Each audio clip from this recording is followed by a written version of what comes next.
Today I'm going to tell you my thoughts on this latest release by Ralph Lauren.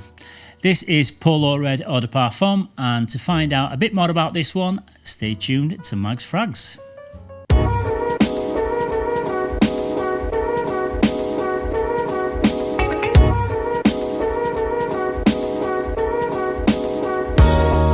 Yes, hello again everybody and welcome to another episode of Mag's Frags. I'm Paul and this is day 51 of my Fragrance 365 project, where I talk about a different fragrance every day for a whole year. Before I begin, if you enjoy this video, it would be a great help if you kindly subscribe to the channel and hit the like button. It's a huge help and I'm very much grateful for your support. So today's scent of the day is Polo Red Eau de Parfum, and this one is by Ralph Lauren. This is an oriental woody spicy fragrance and was launched earlier this year in 2020.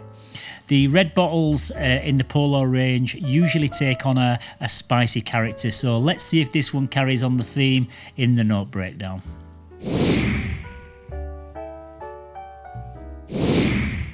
Yes, the top notes in this one are ginger, grapefruit and cranberry. In the mid we've got red saffron, mint and lavender, and in the base there's coffee, musk and cedar.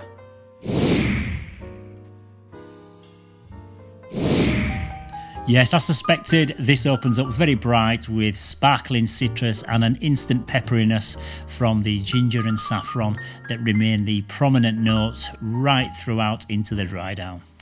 It's also got a faint fruity accord in there, which can only really be the cranberry, and this gives it a nice pleasant sweetness. There's some overall woodiness in the base, but I would say that it's a fairly generic and safe smelling fragrance that isn't going to excite the collectors and the connoisseurs amongst us.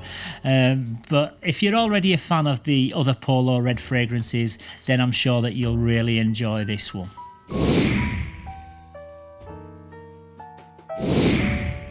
Yeah, so when I first saw the various advertisements for this release, I thought, wow, that deep red bottle is an absolute feast for the eyes. It's gorgeous.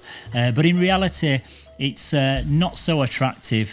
It comes in a much lighter red transparent bottle than the one that's featured in the ads.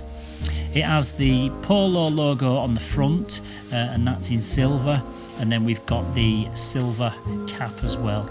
The bottle shape is very similar to what you'd find on like the Polo green, rather than the Polo blue line, which has got kind of a different shaped bottle there. So this is kind of what you'd get on the Polo green side of things. The spray atomizer is really nice. Really nice fine mist, sprays okay, there's no problems with the atomizer. And overall it still is an attractive looking bottle, but I just don't think it's as nice as what you expect when you see the adverts for this one. So yeah, I would give the presentation an 8 out of 10 for this one.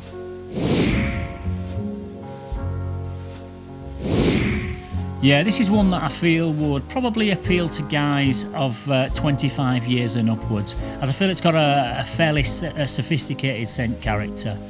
It is a versatile fragrance, and I would say that it could be worn all year round, both casually and dressed up. But for me though, this would be more of a casual daily driver, because although it's pleasant, it just doesn't wow me enough to wear like for a special occasion. It doesn't make me feel special enough, but it is a very nice smelling daily driver. And I would go as far as to say that I prefer the Red Intense from this line, and that's really sad because I really wanted to be blown away by this one.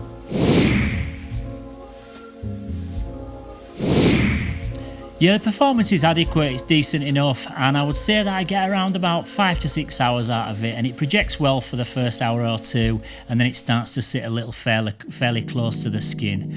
You can get a bit better performance if you go a bit heavier on the sprayer and you spray it on your clothes, but it's not a heavy projector, but it'll do enough just to get you noticed.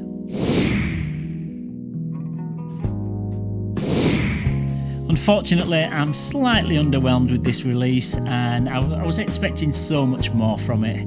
It smells decent enough, and it will definitely get you noticed and get you complimented, but it's just far too generic and linear for my liking.